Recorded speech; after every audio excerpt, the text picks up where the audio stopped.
You may be seated in the presence of the Lord.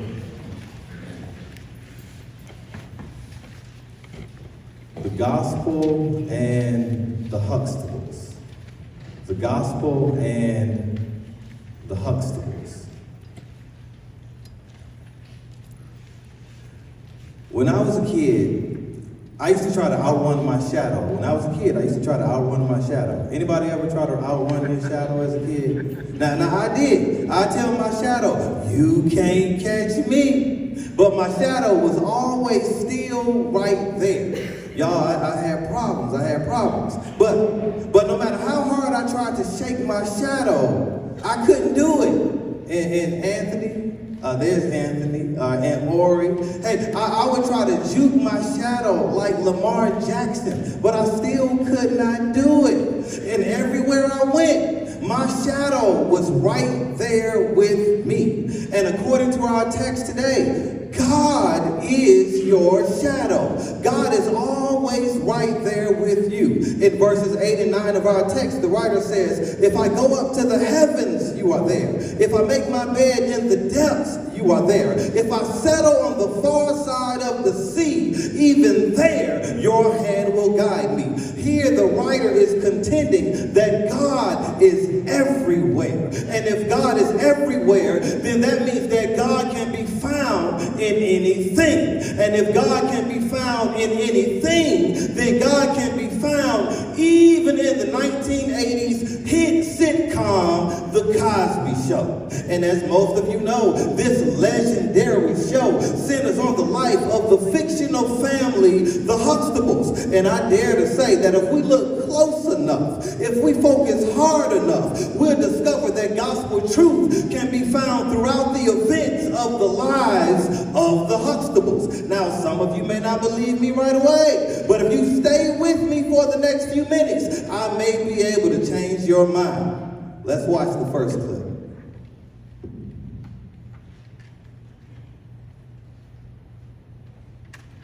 Dad, you just said there was nothing on. Well, what do we do if we don't watch television? Talk. Talk? Yeah. Sandra, how's school? Great. Theo? Dumbass. Really? What's the matter? Miss Westlake, my math teacher. Miss Westlake is tough. I know you think she's the best teacher in the school, but she did something today that's gonna change your mind. What? She called me up to the chalkboard to do math problems.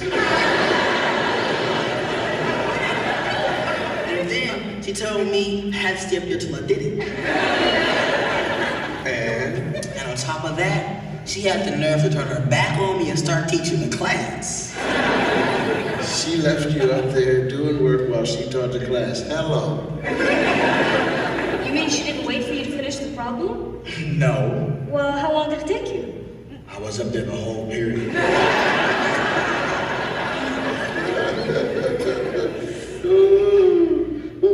What would have happened if you told her that you couldn't do the problem? She would have let me sit down. Well, why didn't you tell her that? I couldn't do that, Dad. Then she'd think I didn't know the answer.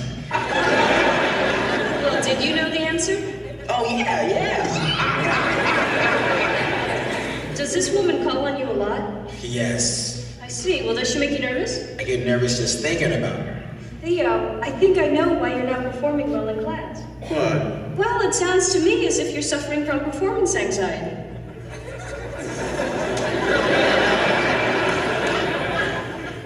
That's an interesting diagnosis. What is it? Well, you have trouble performing before an authority figure because you're intimidated. That's it. That's what I have. Theo, there's a way to deal with your problem. It's called positive visualization. Great. I'm ready to try anything. Okay, here's what you do. You create a picture in your mind. You visualize yourself standing in front of the chalkboard, working the problem correctly. And then you visualize Miss Westlake standing there smiling with her arms open, ready to embrace you. Oh, Sandra, stop. Visualizing Miss Wesley is not your problem. I think that when you're standing up at the board, your problem is that you don't know what you're doing.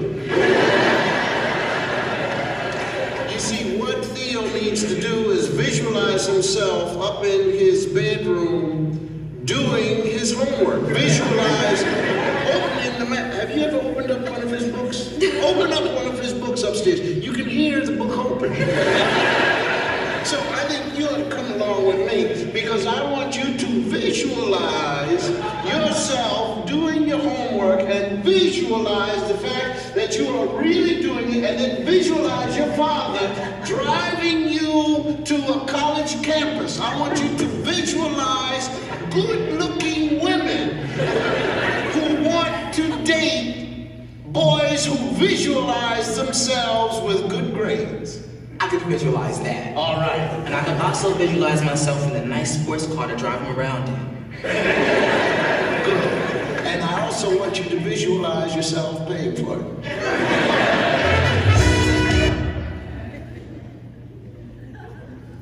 Amen. So here, Sandra and Cliff talk to Theo about the importance of vision. A vision is a mental picture of what could be and what should be for your life. And last week in my African American religion class, one of the students who likes my preaching said that he was looking for a new church home. And when he said that, on the outside I said, oh really? And then I looked at Faith Hubbard, one of my students and our keyboardist, and I said, you know what just happened to me on the inside when he said that, don't you? And she started laughing and said, yeah, your blood pressure shot up. And she's right, Faith is right.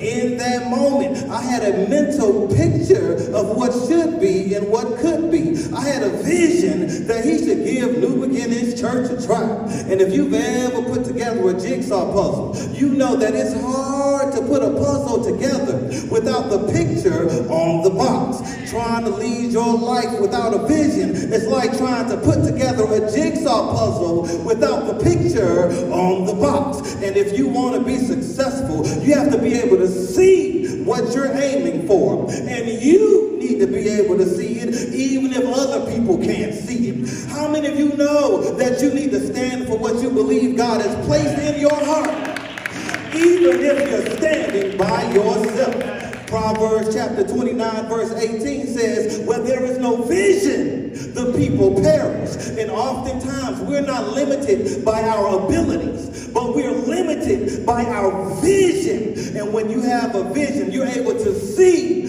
more than you see. When you have a vision, you see it in your heart before you see it in your hand. Now, there's a story in which two men were seriously ill in a hospital room, and one man's bed was next to the only window in the room. The other man's bed was on the other side of the room, but he was a lame man, flat on his back, and the man next to the window would describe to the other man all the things he could see: the beautiful lake, the ducks, the swans, the children playing, the colors of the rainbow, young lovers holding hands in the park, even a parade passing by. But one morning, when the nurse came to tend to the man, she saw that the man next to the window had died. And when the lame man discovered that the other man had died, he asked if he could have the bed next to the window. The nurse let him have the other bed. But when the lame man gathered enough strength to prop himself up, he saw that the window faced a brick wall. See, the man who died was able to see more than he could see. And regardless of what you're going through right now, you need to see God blessing you, and God building you, and God growing you, and God healing you, and helping you, and shaping you, and making you. You need to see God doing great things in your life, and you need to see that God is able to do exceedingly abundantly above all you can ask or think. Let's watch another clip.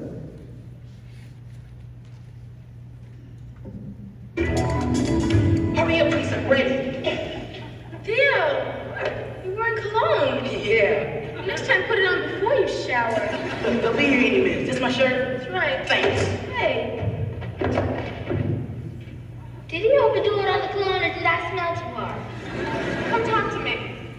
Me? I'm a little nervous about the shirt. I need company. Okay.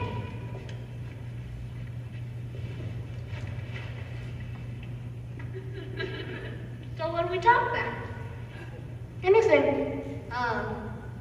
Janet, my Isaac got a new bike today. It's really great.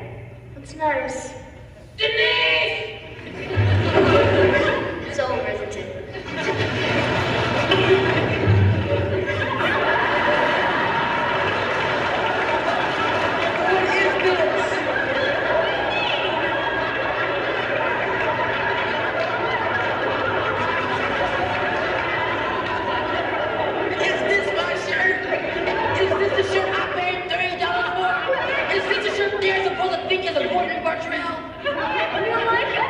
Ask me the question again.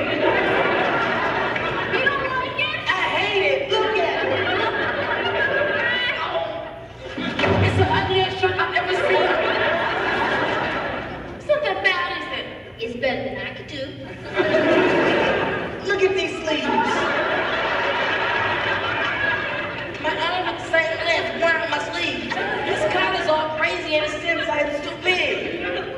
You tucked it in a little more. It's tucked into my socks. You are gonna pay for this. Look at this last time I'm making anything for you again.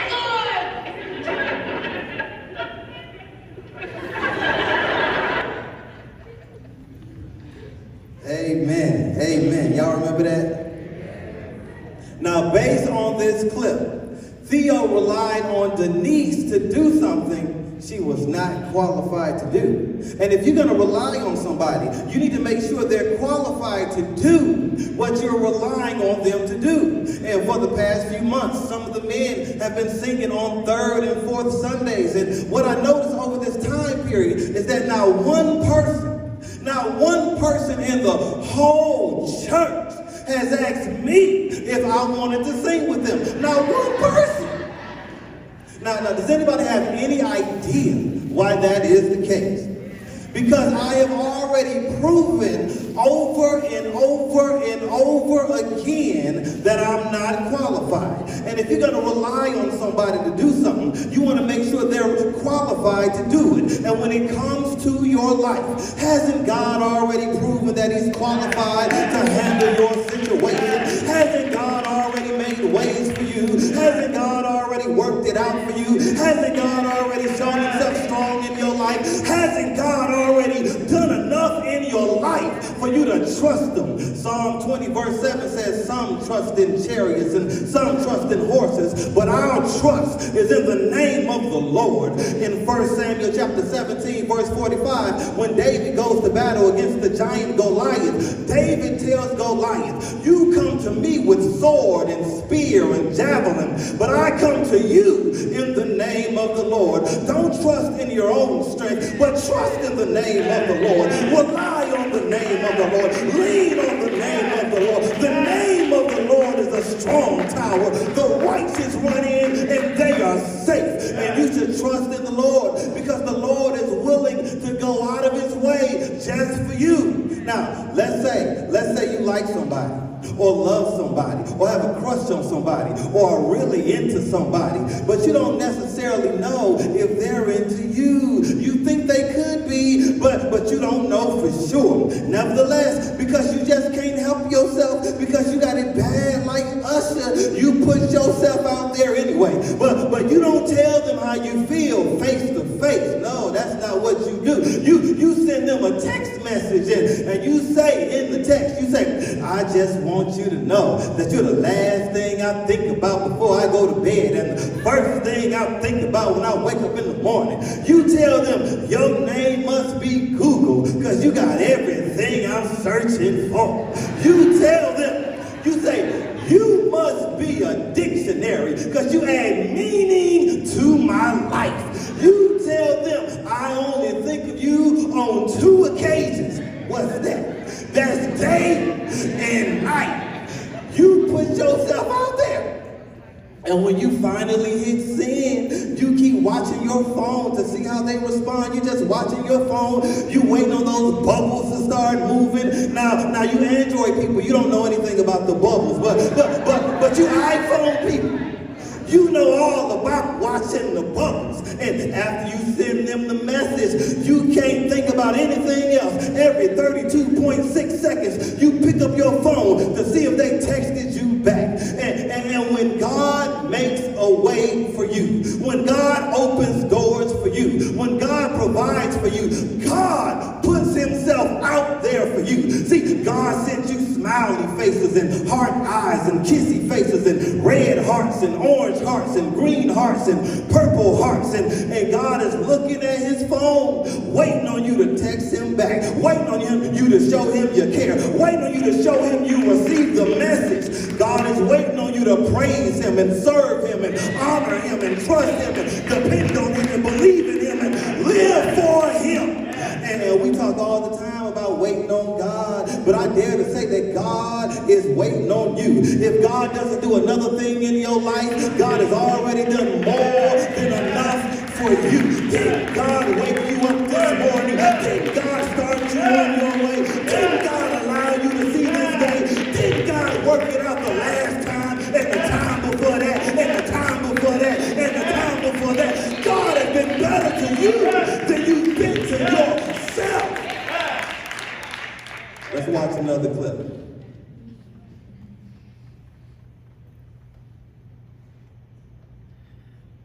Another. No. Dad, please, Dad, listen. Dad, look, I'll wash dishes, Dad. I'll clean the basement. Look, I'll sign papers. Play, you can fill in whatever you like. Okay, well, I think you've learned your lesson. Oh, Dad, I've learned it, whatever it is. But we can talk about it later. Later? Dad, don't you see, I can't wait to get it. If I wait till later, if your sin's gonna come and then it'll be too late. Because if your sin's Son. Now listen to me. Up on my dresser is a box. In that box is a shirt. According to my trail, you bought another one? I never took the one back, did I? How did you know this was gonna work out? I've been living in this house for a long time. Dad, you're great.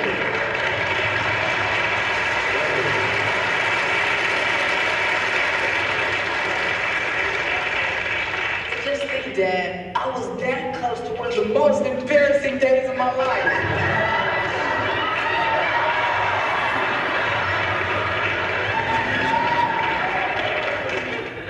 Yeah. About the shirt. Where's Theo? I'll get him for you. You know what? I must really be sick because I can't even open this door. Hi, I'm Dr. Huxtables, his father. Listen, take my shirt off. I told you about the Dad, it's okay. Wear my best shirt. Dad, it's okay. It's okay, Dad. It's okay. Christine, this is my shirt. Theo, I think maybe you got it on inside out. No. Christine, it's not a Gordon Gartrell, is it? It's better. It's the new look, just like Itchy Amarada. It's in all the magazines. Theo, this shirt is hot. Hey, why you think I'm wearing it? We better get going. Come on. Bye, Mom. Bye, Dad. Theo, wear a jacket. And cover my itchy Yamarada.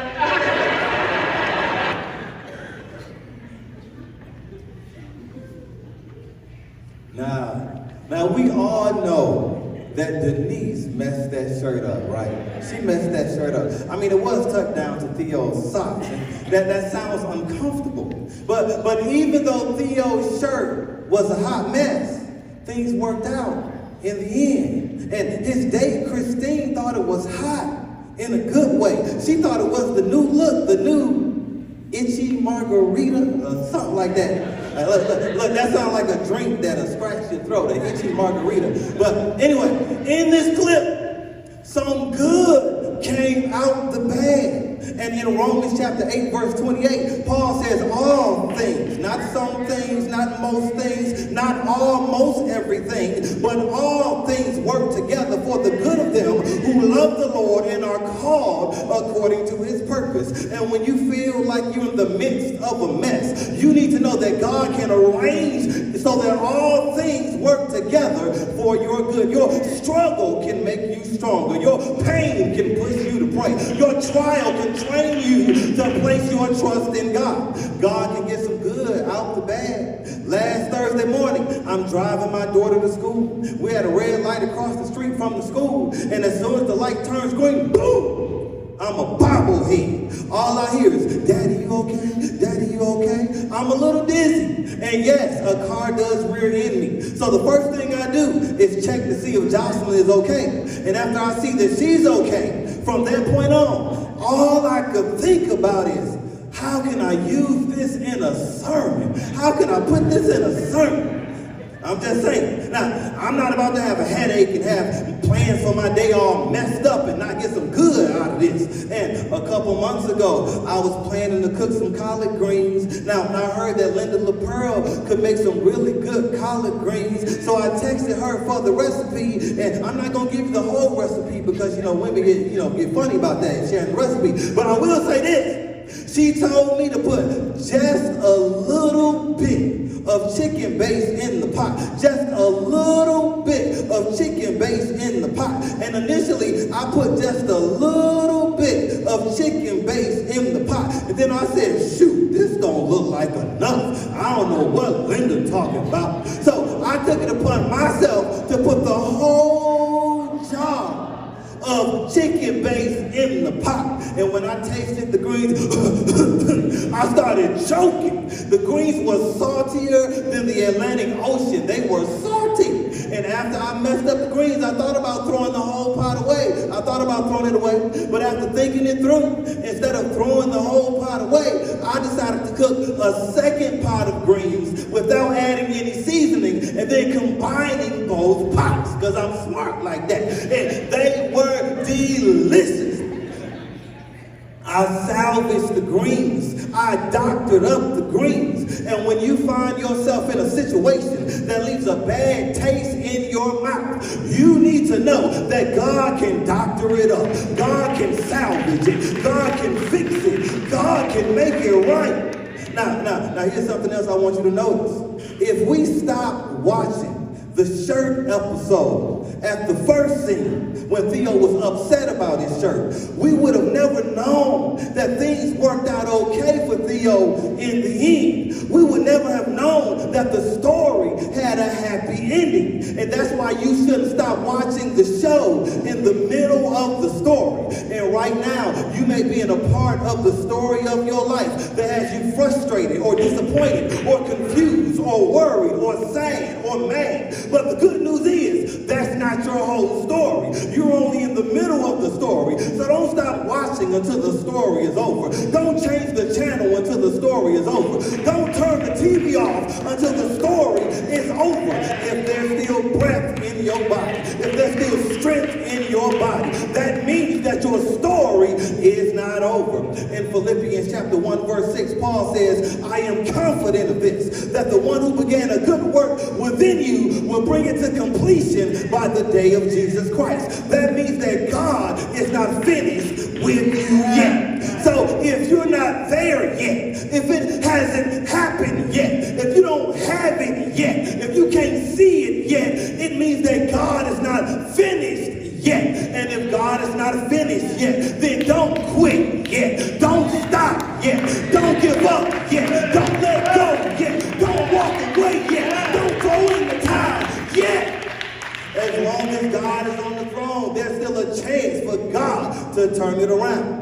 Moreover, typically, when I incorporate video into my sermons, we download clips from YouTube. But the clips I wanted to use today were either unavailable on YouTube or too fuzzy on YouTube. So I thought about retelling each scene, and I think I'm a decent storyteller, but I wouldn't have been as effective as the clips themselves. Then it dawned on me, we can get the clips from Amazon Prime. So when one way didn't work, we found another way. And in the same way, when one way doesn't work in your life, God can find another way. When one door is closed, God can open another door. When one path is blocked, God can create a new path. In Isaiah chapter 43, verse 8, verse 19, God says, I will make a road in the wilderness and rivers in the desert. And when it seems like there is no way, God can find a better way. As a matter of fact, about 2,000 years ago, when God saw that the world needed a Savior, God saw that Moses couldn't do it, and Joshua couldn't do it, and David couldn't do it, it, and Solomon couldn't do it, when God saw that Elijah couldn't do it, and Isaiah couldn't do it, and Jeremiah couldn't do it, and John the Baptist couldn't do it, God found a better way. God so loved the world that he gave his only begotten Son, and whosoever believes in him shall not perish, but have everlasting life. God said, this is a job for the King of Kings. This is a job for the Lord of Lords. This is a job for Jesus. At the name of Jesus, every knee shall bow, every tongue shall confess. There's something about that name, Jesus. There's healing in that name. There's power in that name. Oh, bless that wonderful name of Jesus. Sing that wonderful name. Praise that wonderful name of Jesus. No other name I know. Somebody thank God for Jesus. Somebody thank God for a Savior. Somebody thank God for a healer, for a deliverer. Somebody thank God for Jesus. Somebody bless the name of the Lord. God is great and greatly to be praised. Come on, let's give God a hand.